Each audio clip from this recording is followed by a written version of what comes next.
നമ്മളെ ദുബൈയിലുണ്ടല്ലോ, ദുബൈയിൽ വന്നിട്ട് ഇതുവരെ ബുർജ് ഖലീഫ എത്രയോ കാലങ്ങളായിട്ട് ഇവിടെ പണിയെടുക്കുന്ന പലരും ഇന്ന വരെ ബുർജ് ഖലീഫ വരെ കാണാത്ത ആൾക്കാരുണ്ട്. അങ്ങനെ ഒരാള് ഞങ്ങളെ കൂടെയുണ്ട്. അയാൾക്ക് ബുർജ് ഖലീഫ കാണിക്കാൻ വേണ്ടിയിട്ടാണ് ഇന്ന് ഞങ്ങൾ വന്നിട്ടുള്ളത്. അങ്ങനെ ഞമ്മ മുസ്തഫാക്ക് ബുർജ് ഖലീഫ കാണിക്കാൻ പോവാണ്. മുസ്തഫാന്റെ എക്സ്പ്രഷൻ അതെങ്ങനെയുണ്ടോ നോക്കാം. ഓക്കെ,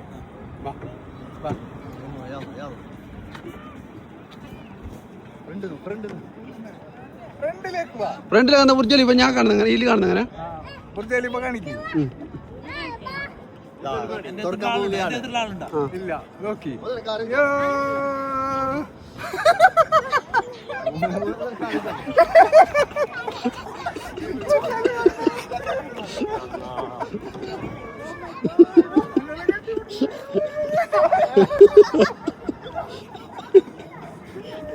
സന്തോഷമാണ്. ഇതാണ് ഞങ്ങൾക്ക് വേണ്ടി. അപ്പൊ ഇതുവരെ ബുർജ് ഖലീഫ കാണാത്ത നമ്മളെ പേജ് ഫോളോ ചെയ്തിട്ട് അല്ല ഞാൻ ഓരോ